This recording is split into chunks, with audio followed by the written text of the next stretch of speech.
Hey gang, it's Bryan from FXBilliards. I have gotten a lot of requests about pool table care and pool table maintenance. If you guys have been around long enough to remember my felt before I changed it, it was a mess. And it was a mess for a couple reasons. I put a lot of reps on a pool table. Also, I don't clean the balls as often as I should, which we're going to talk about. But I put an awful lot of reps in a year on a pool table. Most of you are going to be able to keep your table looking nice for a very long period of time. My biggest concern is keeping the felt looking nice. Now, I go through an evolution of how I treat my felt based on how old it is. So there's things that I do when it's beat up like it looked 6 or 7 months ago versus how it looks today.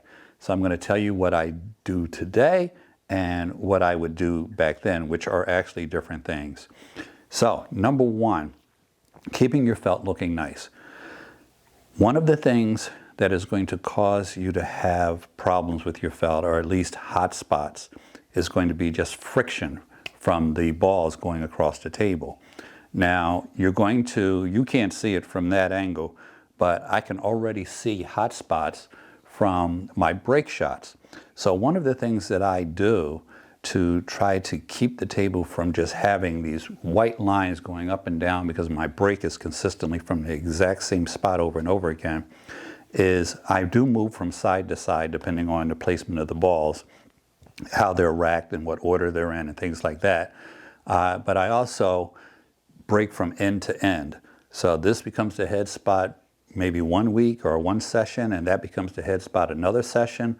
You probably notice when I film videos, most of them are from this direction, but sometimes I'm shooting in this direction. It's just simply me moving around to not put too much wear and tear on that exact same track on the table. So one of the things that you can do is change your breakup, which you should be practicing from the left and right anyway. If you're a 9-ball player, you're probably breaking from the sides. If you are an 8-ball player, you're probably breaking from the same spot. A lot of you have probably noticed that I use a break cloth. And what this does is that you set the cue ball on top of this so that when you get that immediate burst of energy, when you're breaking, you're not burning a spot in the felt over and over again. Now, I can't do anything about what happens with the ball's path to the rack, but this will prevent a lot of problems. Also, if you're practicing your jump shot or you're practicing massé shots, a little break cloth is going to help you.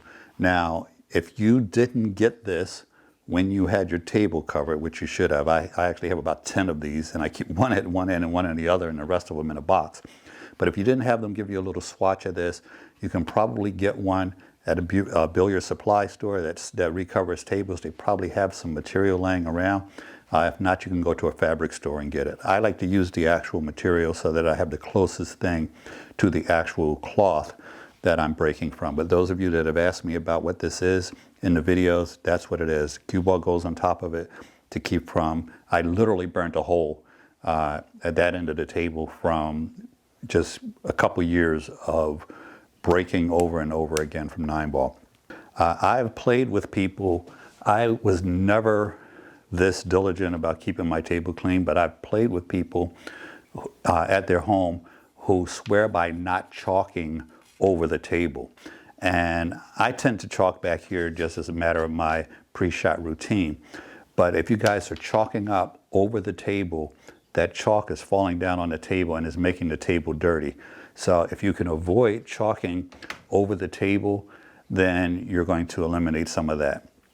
Also, certain brands of chalk, I'm not going to get into all the different brands, but certain brands of cheap chalk will make the table a little bit messier than others.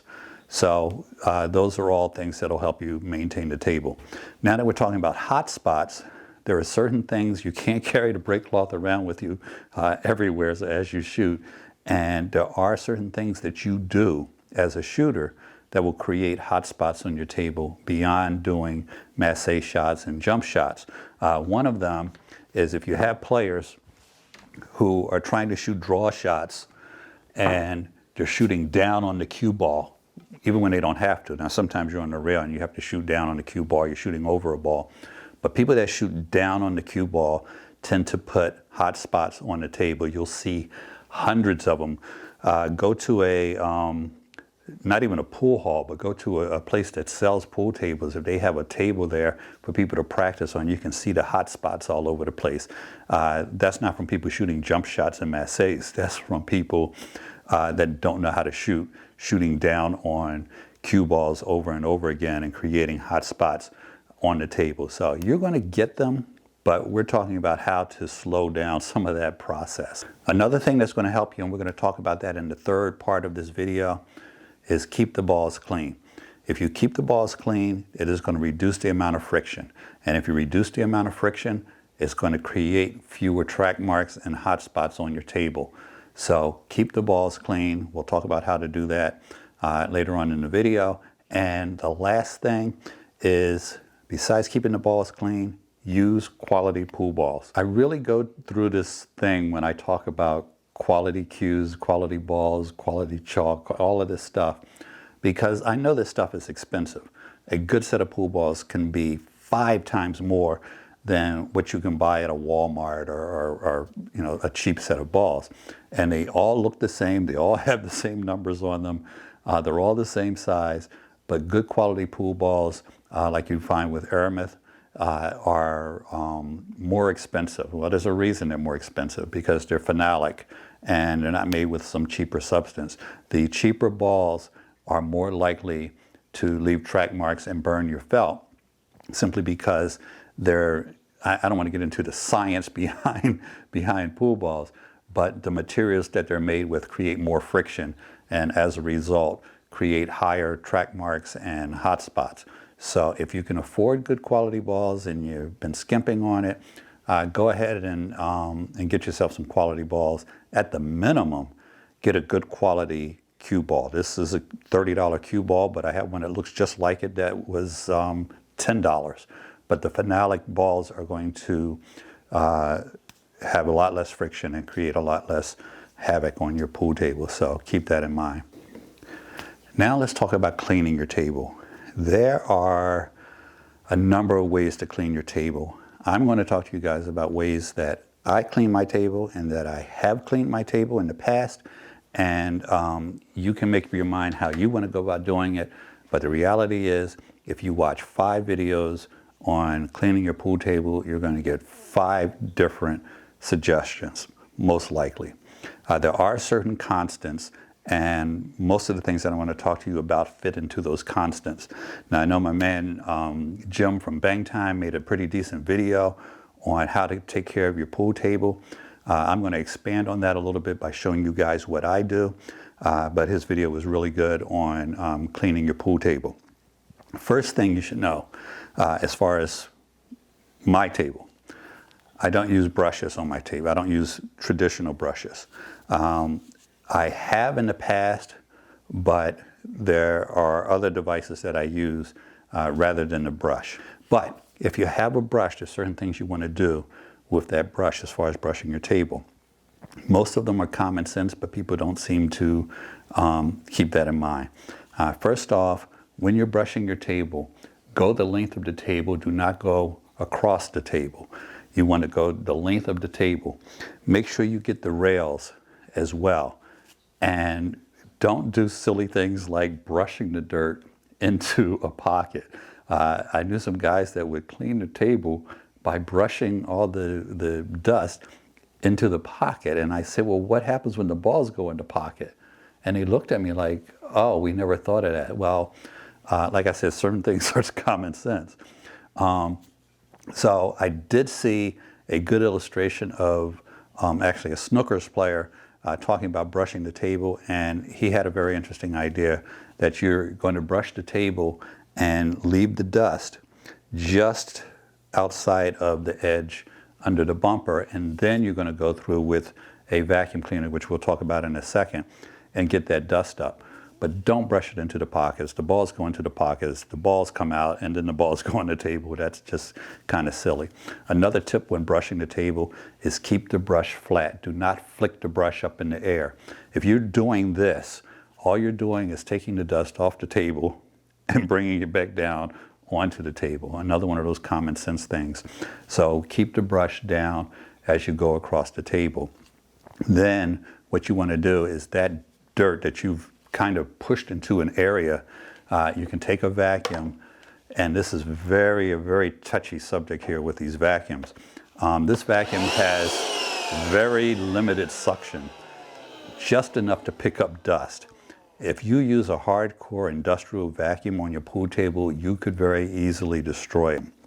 Now, again, you want to make sure it doesn't have too much suction because it will pull on that felt. And you know, I do believe in using the vacuum, but if you're using your household vacuum and like I said, if it's got too much suction, you're going to ruin your felt. So be careful with the use of the vacuum. Now, what I use, now we talked about what I don't use. What I use is this. It is made by Simonis. It is Simonis X-1. If you went out and you bought $600 worth of felt, you are not going to want to overbrush it and vacuum it and things like that. This thing is like $90. But what it does is amazing. Instead of brushing your table, what you're going to do is you're just going to go down the length of the table, again with the grain, and all of that dirt and dust is going to be picked up by this. You can see how blue it is. This is what you're going to vacuum. You can vacuum this with the strongest vacuum in the world. You're not going to hurt it. So this is the device I use to clean my table, and I've had it for years. It is expensive. It is you can buy 10 of these for the price of this probably. But it is an amazing tool. It is made by Simonis, and it works. It is outstanding for cleaning up your table. You can clean up in specific spots. When I'm shooting draw shot drills, I tend to lay a lot of chalk right here on this spot. You can use it to spot clean and then go down with the grain of the table and clean everything up. After that, the dust doesn't fly in the air and then come back down like it does with the brush, and you don't have to follow it up with a vacuum. You can get under the rails. Sorry to sound like a commercial for the X1, but I think this is the best product I've ever had for cleaning the pool table. Another thing that I've used to clean my table, and I tend to do it when I've had the felt for a while, it's getting closer to time to replace it, is the spray. This is the Quick Clean spray. You don't have to wait until your table is old and beat up to use this. This stuff is really good. I just tend to use it later in the life of the cloth. But you could use it on brand new cloth. It's not going to hurt your table. If you spray it properly, it will create a foam on your felt. And what you do is you take a microfiber cloth and you clean it up. Now, when I was using this all the time, I actually had a microfiber brush. So I had basically a brush head that had the cloth built into it. And you spray it on, and you just simply take it the length of the table, and it cleans your table up. This stuff is really great. A lot of people are hesitant about spraying, fluids on their table, but it is made to do that.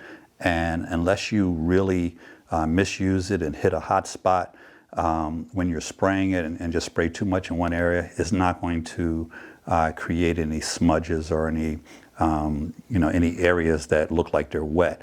And if it does, they will dry up over time. So I tend to, when I'm using this stuff, once I get it done, I turn on the overhead fan just to let the felt dry a little bit quicker, because I'm usually trying to shoot. So I'm trying to get that cleaning process out of the way so that I can get back on the table. So guys, let's talk about cleaning the balls. First off, understand that there's a difference between cleaning them and polishing them. So there are different products. Some products have both combined.